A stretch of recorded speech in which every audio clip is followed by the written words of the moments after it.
My name is Benjamin Fulford. I used to be the Asia Pacific Bureau Chief for Forbes magazine. Then the Japanese security police informed me about a very nasty secret government that rules much of the West. Once I found out these people existed, I knew they had to be overthrown. An ancient secret society has offered to help. They have a membership of 6 million, including 1.8 million Asian gangsters. Their other members are highly intelligent individuals located throughout the highest levels of Asian society in Japan, China, Vietnam, and of course in all the Asian communities worldwide. They have united because they were able to show and confirm that SARS was a bioweapon aimed at killing Asians. People do not like being killed. And therefore, a fundamental change has happened in the world, which has still not made it to the surface in the corporate news. But in the intelligence world, people know that things will never be the same again.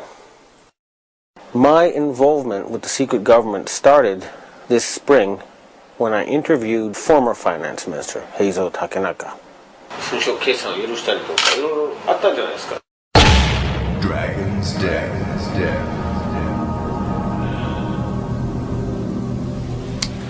I confronted him with evidence that he had sold out the Japanese financial system to a group of financial companies controlled by David Rockefeller and the Rothschilds. The very next day, I got an email from someone who said he was introduced by Mr. Takenaka and he wanted to meet somebody. The person I met gave me this Freemason badge, and he said to me that he was a professional assassin and that I could either stop exposing people, or no, he said I could either continue exposing people and die at the age of 46, or I could become basically Finance Minister of Japan. Now I have all this proof on tape and video. This is apparently what happens to a lot of people on this planet. They get to a certain level when they're told either you join us or you die. And most of them join them, and that way they get the elite in their pocket. And that's the secret of their control. In my case, I would have probably had to do that too. Although, once I realized I had met an honest, genuine, high-level Freemason who told me there were 13 levels of Freemason above the 33rd degree, and that these people were God. There was no God, they were God. So I asked them about their plans to kill people, and they said, yes, there are too many people on the planet. We need to get rid of several billion. And war doesn't seem to work, so we're going to use disease and starvation. Now, I don't know about you, but I couldn't live with something like that. And my first thought was I'll have to pretend to join them and try to, throw them over from the inside. And I suspect a lot of the people inside those groups have the same feeling. They hate being there, but they're scared. But they'd love it if these guys were overthrown. So you got to remember, not everybody in the secret government is evil. In fact, I'd be willing to bet a majority actually want to do good things for the planet, but they're scared. In my case, the very next day after I got this threat and offer of a bribe from the ninja, well, the guy who described himself as a ninja, a Chinese secret society contacted me. It's actually an Asian secret society. It's not Chinese. It's Japanese, Korean, Vietnamese. It's all of Asia. And they offered me protection. And this is their booklet. One of them. This is the booklet of the other. Now, people who know will know this is real. They have 6 million members. More, actually. Including 1.8 million gangsters and a lot of very intellectual people. They can mobilize all public opinion in Asia. So, with their protection, I continued exposing David Rockefeller. And earlier this year, I issued an ultimatum on Rents.com. The answer to the ultimatum was that the self-described assassin told me there would be an earthquake in Niigata Prefecture, Japan. And 2 days later, there were, on 2 consecutive days, earthquakes right on top of Japan's largest nuclear power plant. And I'll try to present this to people in the future. There was video taken of a ball of plasma in the atmosphere above Niigata on that day. So his answer was to hit a nuclear power plant with an earthquake machine and kill innocent people. Now you say, why on earth would I not then retaliate? Well, that would be playing into his strong hand, now wouldn't it? He controls a lot of violence, a lot of instruments of death. The people who are behind him, these Sabbatean sect of Satanists, would love to trigger World War III. And I'm not going to give them that excuse. So instead, the Chinese societies and the Asian countries, you may have noticed, have started dumping dollars, big time. And they've stopped going to G8 meetings in Davos.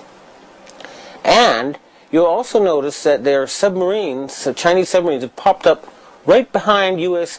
aircraft carriers in the middle of military exercises.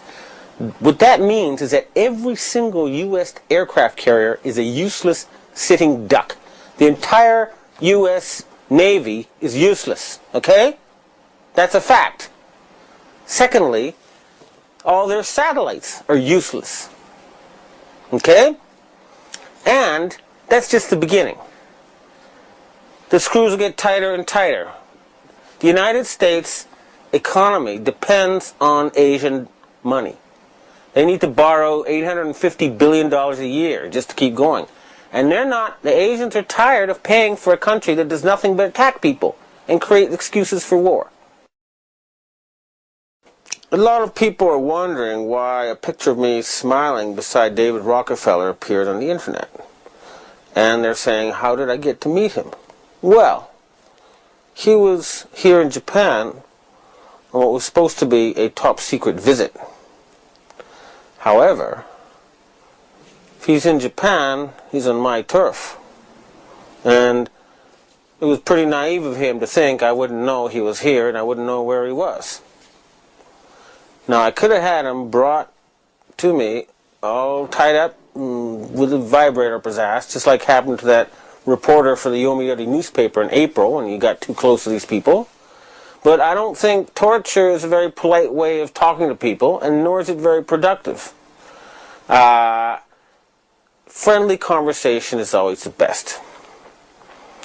Now, the interview may be a little bit disappointing in the sense that a guy like that is not going to go and just tell you, oh yes, I'm head of the secret government and I sacrifice children and I'm planning, to turn everybody into sheep. It's just not going to happen. You have to look for subtle signals. It's the rules of the game. I was a corporate journalist for 20 years. And I know that if you just ask those questions, they'll shut down the interview, you get nowhere. So if I said, why did you spread HIV and why did you create SARS? He would say to his bodyguard, get this Fruit Loop out of the room. That's how it works. So I had to operate within his matrix. And I hate going there. I hate that place. But I had to pretend I was a friendly journalist. And I had to sneak in the stuff I wanted to ask because, unfortunately, it would have been great if he could really hit him with this stuff, but it wasn't that circumstance. He was accompanied by the president or chairman of a fancy PR company and a guy who looked like heavy-duty Mossad type who could probably kill me in 3 seconds if it ever came to that. I came with a cameraman and myself. And now, you may wonder, when you look at this interview, why I was not more aggressive. The reason is simple. Years of experience have taught me that you get nowhere with an aggressive interview. I would only get lies, and here's evasions and spiel, and the interview would be cut short. What I've learned over the years is that you got to appear like their friend when you interview them, or you're not going to get good information. So I'm now going to show you the segments of this interview, and then I'm going to deconstruct them for you so that you can know what I think this man is really saying.